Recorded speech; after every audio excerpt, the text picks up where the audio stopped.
Alright, hey guys, Pax here. In this video, we'll be discussing power creep in Pokemon Pocket. This game has been out a little over a year, and I feel like this is the best time to look at power creep because the meta has definitely changed a lot from late October 2024 when it first came out, compared to February 2026, which is when I am recording this video.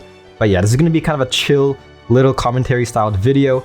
So yeah, just sit back, relax. If you're like driving, probably not watch when you're driving, but yeah, nevertheless, just feel free to listen. If you're like working, studying, just have something in the background. Also, hopefully you guys do like the gameplay in the background. Hopefully you guys find it rather enjoyable. Anyways, without further ado, let's get right into the video. So last night I was actually watching the Dracula movie 2026. Shout out to people who have watched the recent Dracula film. And towards the end of Act 1, minor spoiler, but there was kind of a weird Fortnite dance sequence randomly that just came out of nowhere. I was questioning what I was watching, and of course I started thinking about power creep in Pokemon Pocket. Yes, that's totally how the inception of this video idea formed, just watching the Dracula film, which, yeah, if you guys haven't watched it, it's definitely a watch. I'd say some parts reminded me a lot about the room, especially the beginning part, a bit of it, but nevertheless it was a very fun watch overall. A bit goofy, but yeah, jokes aside, power creep in Pokemon Pocket. Now power creep is very controversial. Just in any card game, I feel like it is bound to happen. Just looking at any like card game overall, the TCG, Pokemon TCG, yeah, just comparing 1999, the meta, to like when it first came out to the current meta. I feel like a more obvious comparison is in Yu-Gi-Oh! Like Yu-Gi-Oh! Back in the early days when it first came out, compared to nowadays, there's so many mechanics. So like, it is kind of insane. My friend was, he's really into Yu-Gi-Oh! He was telling me about like the branded meta. I don't really know much about it, but like there's like a branded archetype, and he was complaining. He was spending like several hours trying to memorize the combos, and it was oddly stressful. And I was like, damn, dude, like I'm playing Pokemon Pocket, dude. This game is sometimes rather slow, but at the same time very straightforward compared to other card games. But yeah, nevertheless, power creep is inevitable in any game, especially in card games, of course. And with that being said, it's ultimately up to the company, whether it's a physical or an online game, how they deal with power creep, how fast they power creep the meta. And yeah, in regards to Pokemon Pocket, we'll discuss how they power crept over time, the pacing, because I feel like there's some good examples of power creep in Pokemon Pocket, and there's also some bad examples. So yeah, we'll discuss that more later on. I'm going to be splitting it into 3 parts. First part is going to be talking about power creep in terms of Pokemon, color archetypes, as well as Pokemon with similar abilities. For the second part, we'll go over trainer cards, because I feel like compared to Pokemon, trainer cards definitely do kind of shape the meta a lot more effectively than Pokemon. And then the last part will be just my opinions, whether like Pokemon Pocket did power creep good or not. I'll start this section off with 2 Pokemon that I feel like DNET they kind of fumbled with, in my opinion, like when it comes to releasing them like back to back. So going back in time, Celestial Gardens came out, a huge development in the meta. Again, I'll get more into this towards the trainer part of this video, but during that meta, Rare Candies came out, Lily, very nice supports, Guzma as well. When it comes to Pokemon, a very promising Pokemon that came out was Lycanroc Dusk Form. This Pokemon was very interesting. As an on-EX, it looks very nice. Like looking at it, granted, to do max damage, you have to have you have to have less HP than your opponent's Pokemon. If you're at equal amount of HP, then you're still going to do 50. Like it's not going to proc the 50 more damage, but overall does 100 damage. Is the stage 1, has 100 HP. Now, looking at this Pokemon, it looks very similar to another very broken non-EX. A non-EX that dominated for a lot of months to come. And of course, that is Savali. And guess what? Savali, this card right here, Lycanroc, came out, of course, as I mentioned, Celestial Guardians. Savali came out the next month in Extra Dimensional Crisis. So Lycanroc looks very promising, but then once Savali came out, like there was really no purpose running Lycanroc, because again, just doing that 100 damage it does vary. Again, like you could just do 50 and then not get much value. Whereas for Lycanroc, to get the 100 damage is far easier to achieve. Looking at Savali, attack ability, if you guys don't know, because this guy has dominated the meta for a while. Nowadays, it's not that good, but for like several months, it was huge, especially for a non-EX. But as you can see, if you played a supporter card from your hand during this turn, this attack does 50 more damage. So very straightforward. With that, you could pair also with Red. If you pair this card with Red, you're doing 120, Giovanni 110. And this card was essentially better than Lycanroc in every way possible. Pretty much. Like that's pretty much what it is.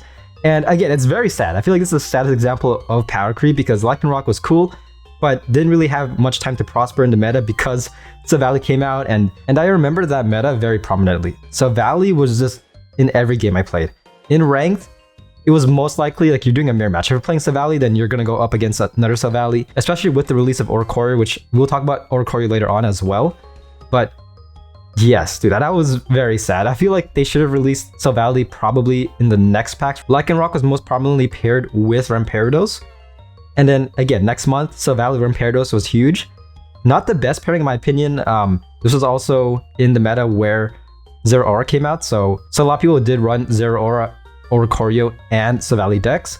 But nevertheless, colorless, just being able to run multiple archetypes. Silvally was a huge deal, and usually with power creep, when it comes to the power creep debate, it's generally hard to compare cards from different archetypes.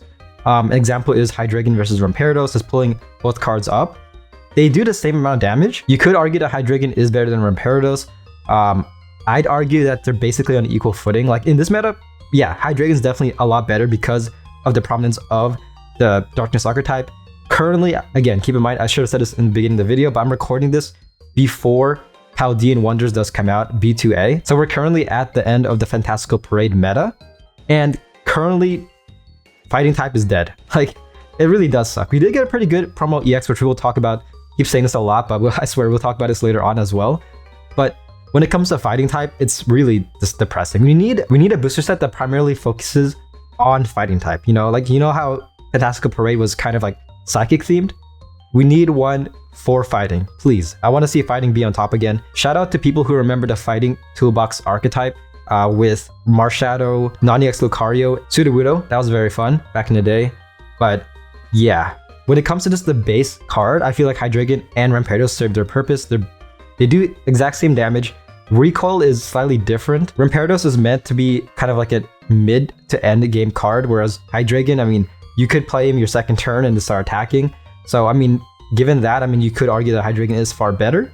But I feel like the purpose of Rampardos is always towards the middle to late game. It's kind of like one-shotting your opponent. So you can still see a bit of value, especially if Fighting type does come back into the meta. I wouldn't be surprised if Rampardos does as well. But yeah, coming back to Lycanroc and Silvally, Silvally is colorless. So an example of power creep when it comes to archetype, I'm not going to go over all archetypes, just going over one. In the future, I might go over archetypes throughout the game's lifespan to see how it's shifted over time. But for this video, I'm just going to focus on one, and that is Water, the Water archetype. So the Water archetype, when it first came out, it looked very promising. So we got cards in Genetic Apex, such as, like when it comes to EXs, Articuno EX, Starmie EX, amazing. Starmie is still very fun. Like, I feel like nowadays, very risky, especially since it's rather frail, but just being able to attack your second turn is pretty nice. Articuno EX requires a bit of build-up, but with Misty, granted it is RNG dependent, but with Misty, you can potentially build up Articuno very fast, especially your first turn. I've won a lot of games where I would go first, Articuno isn't active, I would Misty my first turn, get like 3 heads, and just like get an insane lead against my opponent. By then, my opponent really can't do much. Keep in mind, this is before we got like energy supports, such as like baby Pokemon and stuff like that. So getting that huge lead early game, that was sad. Like, I feel very sad for my opponents because they really can't compete with that. It was definitely an interesting time, but over the months, the archetype has definitely shifted. I feel like Misty was very good early game, somewhat very questionable because, yeah, I mean, the amount of times I get Tails was very depressing. Like, I would run 2 Misties, get Tails on both, and I'm essentially wasting a turn in regards to supporter card usage. So that was pretty huge. Back in the day, not as much, but nowadays, definitely. So yeah, another card that came on Genetic Apex is Greninja. Yeah, Greninja, non-EX Greninja. You still see him in the meta nowadays. Again, we'll talk about him more later on. When he first came out, he was a huge deal, but wasn't as powerful as he is now. Yeah, because keep in mind, this is before Cyrus, before Rare Candy. So over time, this card got better and better. It was kind of insane. Definitely like main protagonist energy with this Pokemon right here. But yeah, overall, very RNG dependent. I feel like the Water archetype definitely peaked during Spacetime Smackdown because in that set, we got Origin Form Palkia and Manaphy. And a couple sets before, not a couple, but like a set before in Mythical Islands, we got Gyarados EX. And then those 3 were just huge. They were really a power trio, just S tier. Origin Form Palkia requires a bit of RNG to do 120, but still that 60 damage was pretty nice at that time. Gyarados EX, looking at this card, attack ability could disrupt you a little bit, especially because keep in mind this card could discard energy from your side as well as your opponents. So could definitely mess you up, but that 140 damage was pretty nice. Manaphy was very nice as well. Got kind of power creep later on, especially with the release of Mantike, but during that time it was very effective, especially if you do go second and you're leading with Manaphy. It was S tier for a while, but over time it did get eventually phase out the meta, especially with the addition of course, Lucario. There's a lot of good lightning type cards just to kind of counteract Gyarados and this his archetype right here. So yeah, this trio eventually fell off the face of the earth, and for several months the water archetype was dead. It was just not living. Like, there was really, people tried making some cards work. They did release like Primarina EX.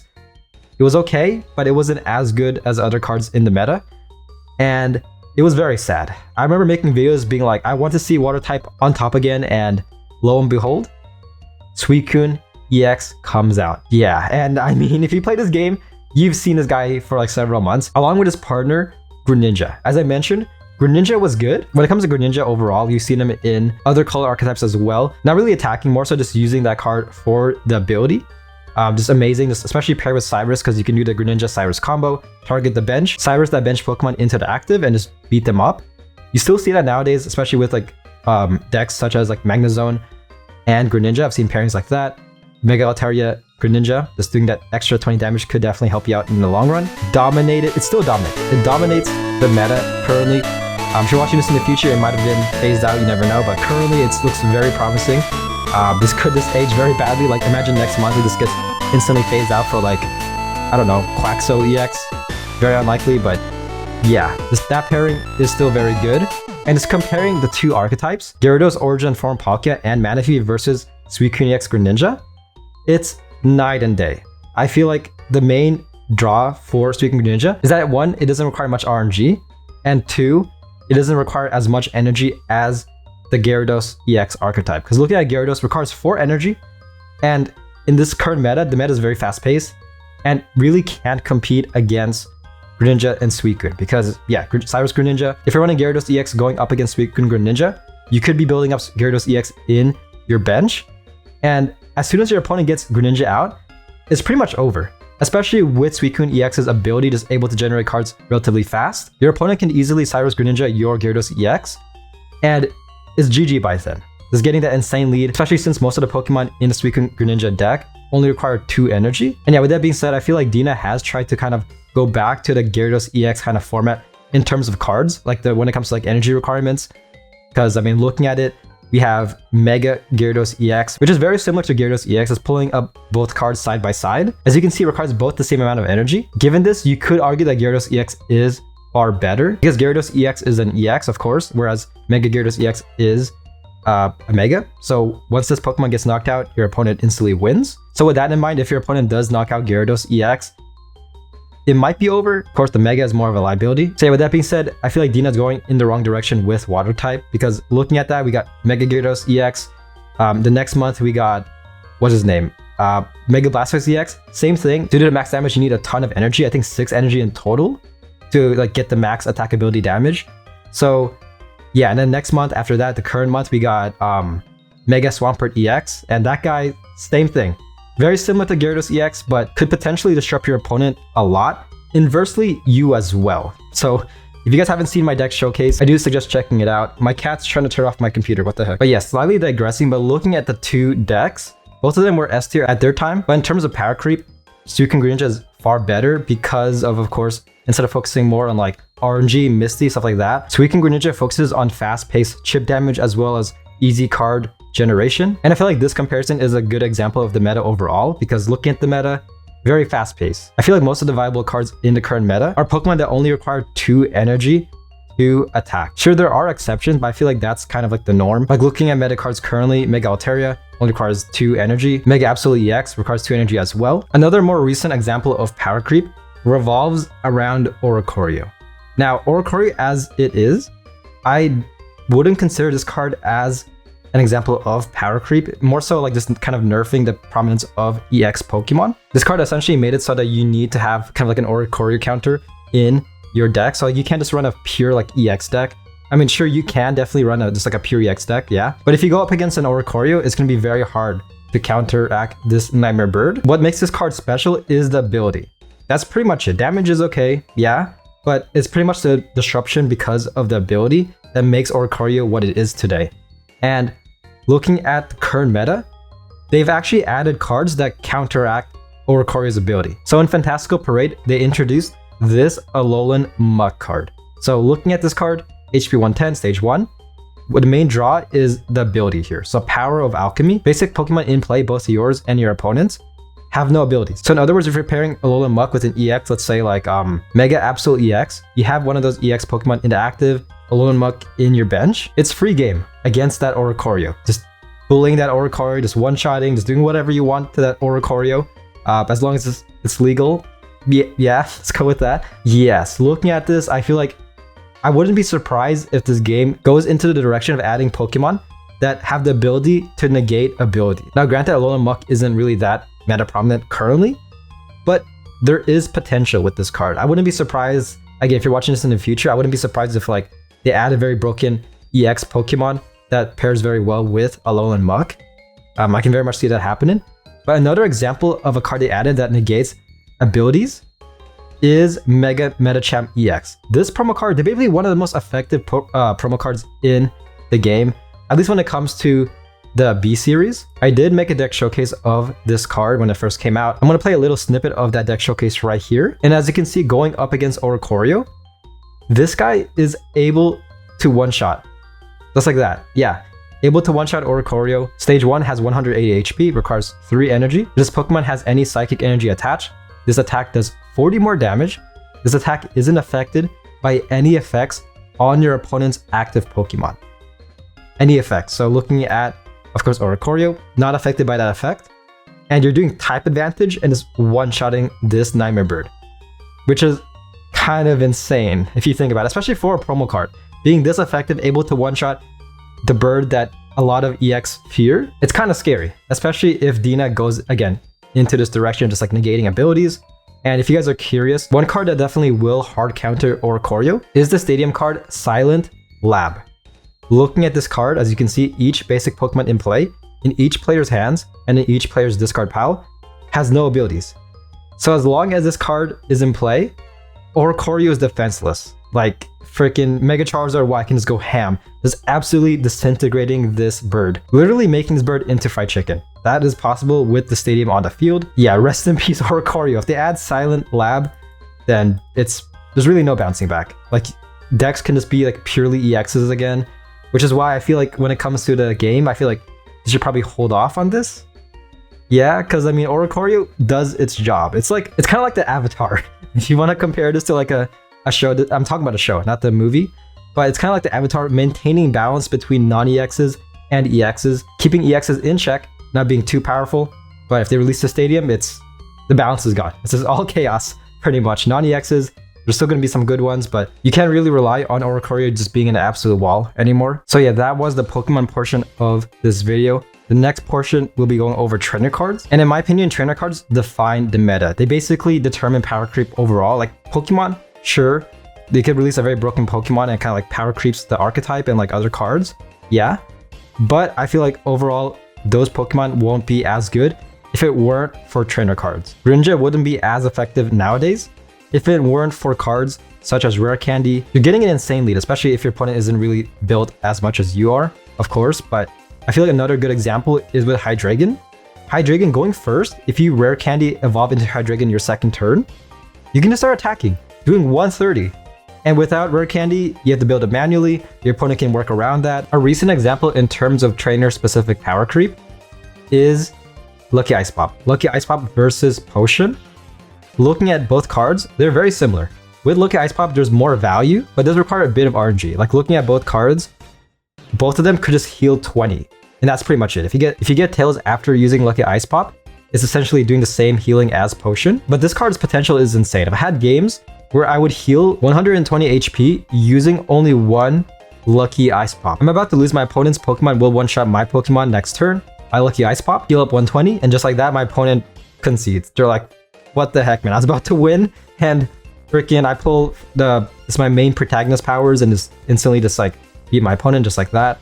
So yeah, Potion might still be useful. Depending on the specific scenario, Potion might be more beneficial than Lucky Ice Pop, because the main difference aside from, of course, the coin flip mechanic for Lucky Ice Pop, is that Potion can be used on your bench, whereas Lucky Ice Pop can only be used on your active Pokemon. But with that being said, in the current meta, I mean, Potion, you're not really running Potion at all. Like, Potion hasn't been meta for a long time. Like, I feel like the last time I've seen it in like high tier ranks, or even in PvP in general, was, I'm trying to think. Like, I think Celestial Guardians? Maybe Celestial Guardians, Space Time Smackdown? Yeah. It's definitely been a while, because there's better healing cards out there. PC Lady, Arita. Lucky Ice Pop is definitely a very interesting card. Like, it requires a bit of RNG. That's the main issue that scares both you and your opponent, because you can just get instantly Tails and like it doesn't do anything. But again, I mean, you could pair Lucky Ice Pop with cards such as PC Lady, as I mentioned, and also Arita, Indeedee EX support, so you can get an insane amount of healing in one turn, which is why this card is very nice. And yeah, coming back to my main point, trainer cards are the heart and soul of this game, especially when it comes to power creep. Like, if this game didn't have like Cyrus, this game wouldn't be as fast-paced as it is today, especially since Cyrus is definitely one of the most popular win conditions in the game. Like, this currently, ever since it came out, pretty much.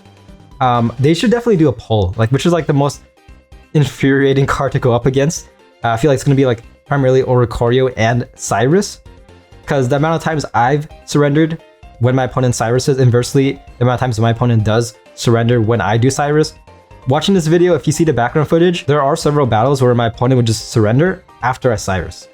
Yeah, this is a good finishing trainer card, supporter card to end the battle off. And yeah, Rare Candy, I talked a lot about Greninja and like how Rare Candy affected that card a lot.